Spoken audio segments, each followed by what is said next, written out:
BBA, BCA, BCom computer కోర్సులో 100% placement లభించే ఏకైక డిగ్రీ కాలేజ్ కూకట్పల్లిలోని ఐక్రియేట్ డిగ్రీ కాలేజ్ 8367215215. నమస్తే రమగారు. నమస్తే జయ. రమగారు, సంతోషం అనేది మన లోపల ఉండాలా, బయట ఉంటుందా? సంతోషం సగం బలం అంటామా? అవునా? అవును, ఇప్పుడు ఈ సంతోషం సగం బలం అంటే అది లోపలదే బయటదే? లోపలదే రమగారు. ఈ బలం ఎప్పుడు ఎక్కడిది? మనదే కదా. సంతోషం సగం బలము లోపల నుంచి. అంతే. నువ్వు బయట ఉన్నవి తాత్కాలికమైనవి జయ, ఉంటాయి లేకపోతే లేదు. ఈ సంతోషము, సంతోషించే గుణము, దేని చూసినా సంతోషపడే లక్షణము లోపల ఇన్నర్ ఇన్బిల్ట్ ఉండాల్సిందే. మనం బయట ఎవరినో చూస్తాం జయ, ఏదో చూస్తాం, అవి మనకి లేవు, మనకు ఉండవు, రావు కూడా. కానీ బయట చూసి సంతోషించే గుణం లోపల ఉంటే సంతోషంగా ఉంటాం మనం. అవును. అన్నిటికీ ప్రతిదానికి కూడా ఇదే పాయింట్. ఏ విషయాన్ని ఇప్పుడు నీకే ఏదైనా వనగూడింది, ఎక్కడి నుంచి అయినా వచ్చింది సంతోషం. పక్కవాడికి ఎవరికో కుదిరింది, వాడు అబ్బాయి ₹1,00,00,000 జీతం, ఉద్యోగం, చిన్న పిల్లాడు చిట్టుకుని సెటిల్ అయింది, సెలెక్ట్ అయిపోయాడు, ₹1,00,00,000 గూగుల్లో జీతం అనగానే అనుకుంటే లోపల ఏముండాలి? ఎవరిని చూసినా ఓ నిన్నటి దాకా ఇక్కడే తిరిగేవాడు పిల్లాడు, భలే వచ్చింది, హాయ్ పోరిని అంతుందా వీడికి, ఇలా ఆనందించాలి మనం. దీనికి ఏం కావాలి? ఉండాలి లోపల. లోపలంటూ ఒక పదార్థం ఉండాలంటారు. ఆ సంతోషం అనేది బయట ఉండదు జయ, బయట తాత్కాలికంగా ఉంటుంది. శాశ్వతమైన సంతోష గుణము లోపల ఉండేది. అది ఉంటేనే మనం ప్రశాంతంగా ఉంటాం, మన ఆరోగ్యం బాగుంటుంది, మన జీవితం హాయిగా వెళ్ళిపోతుంది. మనకి ఏమైనా ఉన్నా లేకపోయినాను, ఏమి లేవు మనకి, ఏదో ఉంది కాస్త నలకంత, అయినా కూడా మనం హ్యాపీగా ఉంటాం. దాంతో మనం హెల్తీగా ఉంటాం, మన చుట్టూ వాతావరణం అంతా హాయిగా ఉంటుంది. ఆ ఒక్క సంతోషం అనే బ్రహ్మ పదార్థం నీ లోపల లేదనుకో, బయటది ఎంతసేపు సంతోష పెడుతుంది నిన్ను? ఇదంతా నాటకం కదా, తాత్కాలికమైంది. రోజు నిన్ను ఆనందింపజేసే విషయాలు ఏం కనపడతాయి? ఆనందం లోపల ఉండాలి కదా, ఆ ఆనందము లోపల ఉండాలి. ఈ లోపల ఉండటం ఏమిటి అది ఎప్పుడు ఇది ఒక ప్రశ్న ఉంటుంది. దేనికైనా సంతోషపడగలగటం చేయాలి. దేనికైనా సాధ్యమా రమగారు? ఎందుకు కాదు? మనుషులకి సాధ్యమా? ఎవరైనా ఈ రోజుకి సాధ్యమా? ఎప్పుడైనా సాధ్యమే. మనుషులు ఇలాంటి వాళ్ళు లేకపోతే ఆకాశానికి పందిళ్ళు చేయవాళ్ళు, అట్లా సంతోషపడే వాళ్ళు లేకపోతే మనం బతకలేము. ఆ సంఖ్య తక్కువ కదా? ఏం కాదమ్మా, కాదంటారా? ఎప్పుడు ఉంటారు, ఎప్పుడు 50-50 ఉంటుంది. 50-50 ఇస్తారా మీరు? 50-50. ఇప్పుడు దేన్ని చూసినా సంతోషపడకుండా, ఎవరిని చూసినా ఏడిచి, దేనికి సాటిస్ఫై కాకుండా ఏడుపు గొట్టుగా దౌర్భాగ్యంగా ఏడిచే 50% మనుషులు ఉన్నప్పటికీ అన్నిటికీ సంతోషపడుతూ, ప్రతిదానికి ఆనందిస్తూ, ప్రతి వాళ్ళ ఘనతని తమ ఘనతగా భావించే వాళ్ళు 50% లేరా? నీకు తారసపడలేదా జయ? అంటే సంతోషించేవారా, తారసపడతారు రమగారు కదా? ప్రతిరోజు చూస్తా ఉంటా నేను. నువ్వేదైనా సాధిస్తే, ఖచ్చితంగా నీకేదైనా ఒకటి కలిసి వస్తే నీతో పాటు నవ్వేవాళ్ళు ఉన్నారు కదా. ప్రతి క్షణం చూస్తా ఉంటాను రమగారు. ప్రతి క్షణం అలా మనుషులు ఉన్నన్నాళ్ళు ఈ భూమి బాగుంటుంది. వీళ్ళు సంతోషంగా ఉండి ఎదుటి వాళ్ళని సంతోష పెడతారు. తమతో సమానంగా ప్రతి వాళ్ళని సమానంగా చూసేవాళ్ళు లేరా? ఎవరిదైనా బాధిస్తే అయ్యో వీళ్ళకి ఎంత కష్టం వచ్చింది అని అనుకునే వాళ్ళు లేరా? అంటే మీరున్నారా ఆ సమాజంలో? మీరు ఆలోచించండి. ఎస్, మనం ఉన్నామా?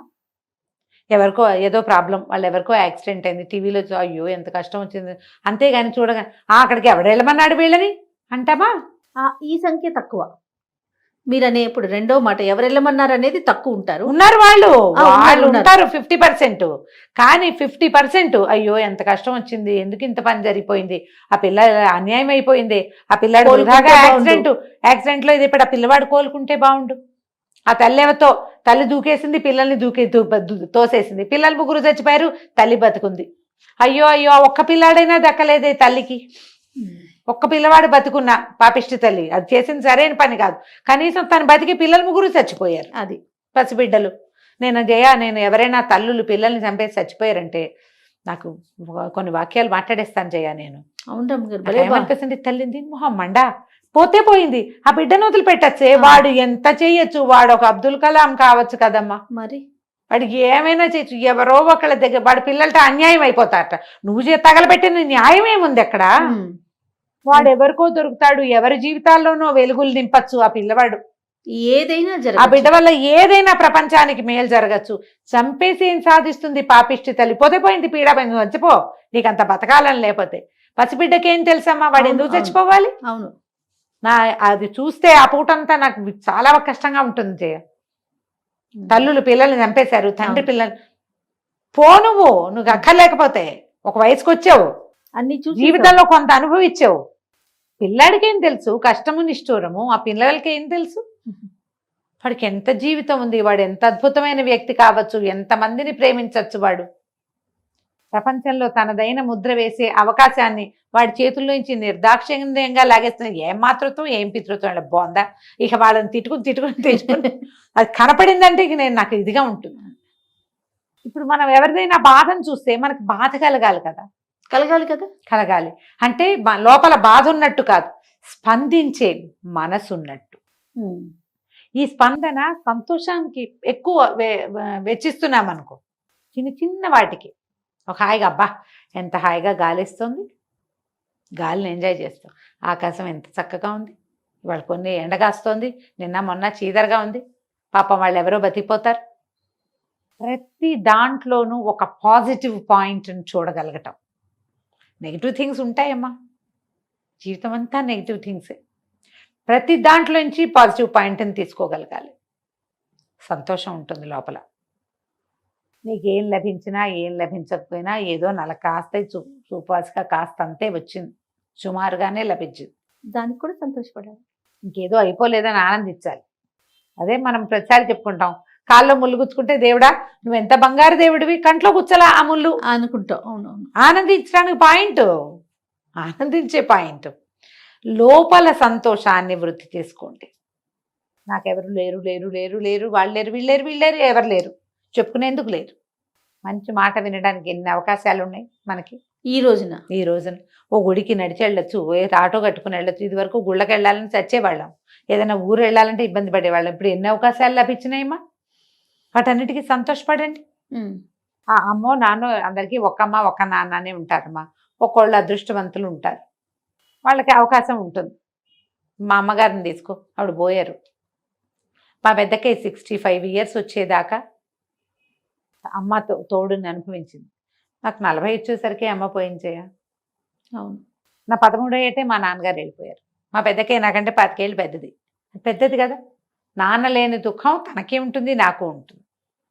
తండ్రి యొక్క సౌఖ్యం, తండ్రి యొక్క రక్షణ వాళ్ళకి ఎక్కువ లభించింది, మనకు తక్కువ లభించింది. మనకి ఇంకొకటి లభిస్తుంది, వాళ్ళ తోడు మనతోటి ఉంది. ఇది ఆలోచించాలి. వాళ్ళు లేకపోతే లేరు పోయారు అనుకోకండి.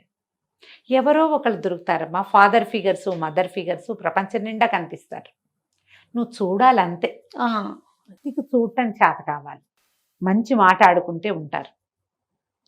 సిస్టర్ ఫిగర్లు, బ్రదర్ ఫిగర్లు కూడా కనపడతాయి కదా. అవునవును, కనిపిస్తాయే. మరి దాన్ని వెతకండి, ఆ మంచిని చూడండి. Bright side of the life, దాన్ని చూస్తూ ఉండాలి. దానివల్ల సంతోషం ఉంటుంది, దాంతోటే మన జీవితాలు బాగుంటాయి. ఇలాంటి వాళ్ళ వల్ల సమాజం బాగుంటుంది, వాళ్ళ కంపెనీ ఎప్పుడూ హాయిగానే ఉంటుంది. ఏవో మాట చిన్నపన్న మాట తేడాలు వస్తూనే ఉంటాయి. వాళ్ళు మనం ఏదైనా ఒక మంచి మాట అలా కొనుక్కున్నామని చెప్పినా సంతోషించరు కదా జయ. చాలా మంది కొనుక్కుంటే సంతోషించరు, బాగుపడితే సంతోషించరు.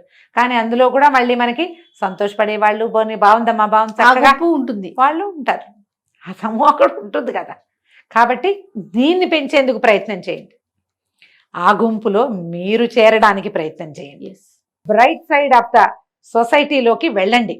మీరు వాళ్ళెవరో అలా లేరని అడగద్దు, మీరవ్వండి. అది మనమైతే ప్రతి వాళ్ళు మనం కూడా సంతోషిద్దాం కదా. మనం ఒక అడుగు ముందుకేస్తే మనలాంటి సమాజం పెరిగిపోతుంది ఆటోమేటిక్గా.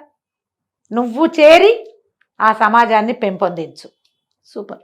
సంతోషించే సమాజం ఎక్కడుందో చూడండి. తప్పకుండా రమ్య గారు. నమస్తే. నమస్తే.